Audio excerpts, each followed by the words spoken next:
Hey coaches, so today I wanted to do a video about how to best support your challengers. Something that's been really beneficial for my business is getting people into a challenge group and then supporting them the best that I can during that group.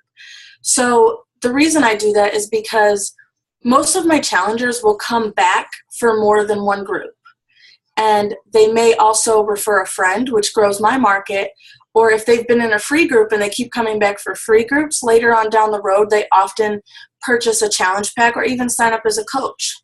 I've had several coaches sign up that really signed up because they loved the challenge groups. So that's been so beneficial for my business to growing it and to just staying consistent in supporting my challengers. So I kind of have my own 4 things that I follow to support my challengers, and they have really just kind of helped me outline how I'm going to support all of my challengers during the 30 days and then onward from there. So the first thing that I like to do is preseason. I know a lot of coaches say, get in a challenge group and do preseason the first week. Well, I stuck to that. It's something that I've really structured in my group. And if you look in the comments of this video, I'll post my Google Doc link for my preseason posts, what I post, what I say, and things like that, so that maybe you can use that to form yours. Preseason for my challenge group sets my expectations. It's letting my challengers know that I will not ask them to do anything that I won't do myself. If I'm asking them to post a workout picture daily, you better believe that I'm posting mine too. If I ask them to post a picture of their meals, I'm doing it too. If I'm telling them during preseason that we're eliminating our excuses, then I'm eliminating mine too.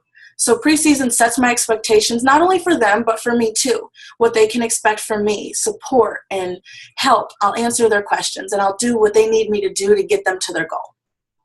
The next thing I do is I interact with them in the group. I don't just let them go. That was something that I really had to learn. I struggled with it at first. I would open a challenge group and hope that they would just go and do. And that's not really how it is. They need to know you're there. So when they post in a group, say, oh my gosh, you look so sweaty today. That must have been a great workout. Or something as simple as answering a question. Maybe they don't know what to make. Or maybe they don't know how to make spaghetti squash. I did a blog post on that, so I can be like, hey, this is how I make mine. Maybe that can help you too. Answer their questions, support them on their posts, and always be positive and uplifting. If they've got something that they're down in the dumps about, say, you know what, you didn't get your workout in today. I understand life happens. Let's just try harder tomorrow. We'll both try to push harder tomorrow. Something positive that lifts them up and lets them know it's okay. The third thing I do is I message them. If somebody's doing a really great job in my group, I always message them and say, hey, thank you for posting in the group every day. Thank you for your positivity. Thank you for supporting the other people in the group, and let them know that they're doing great.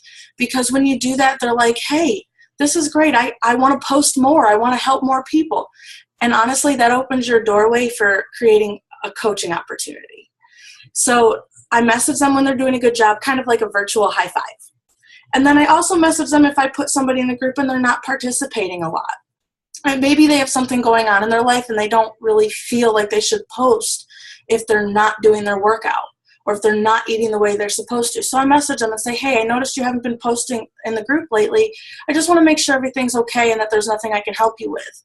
And sometimes it turns out to a time management problem. That's something I was really good in because I balanced my workouts in school, being a mom, a full-time job, coaching.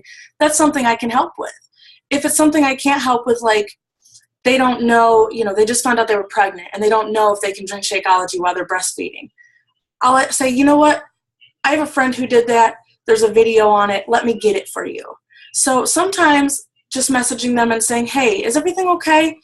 Kind of opens the doorway, and then they start posting more in the group because now they feel comfortable knowing that they can share their problem. And always encourage them, if you have a problem or question, share it, because somebody else might have that question. And this is a private group, so nobody's going to see it. And then the last thing I do is I do a shout out. So if somebody's in my group and they've been posting that they're having success and that they're doing really well, I want to shout out to them. Recently I had somebody in my group who her and her boyfriend are doing 21 Day Fix together. Collectively, their first week, they lost 14 pounds. That's awesome. So in the group, I did a shout out to them. And then what I did was I took it a step further and did a public shout out on my wall. So it shows them that I'm watching them, that I'm supporting them, and that I care. So those are kind of the 4 things I follow to help people to feel supported in my challenge groups. Like I said, those are preseason. I interact with them in the group. I message them to either say, hey, do you need help with something? Or, hey, you're doing a really great job. And then I give them a shout out just so that they know that I'm paying attention and I care about their success. So again, I'll post my preseason link for my Google Docs in the comments, and I hope that this really helped you guys.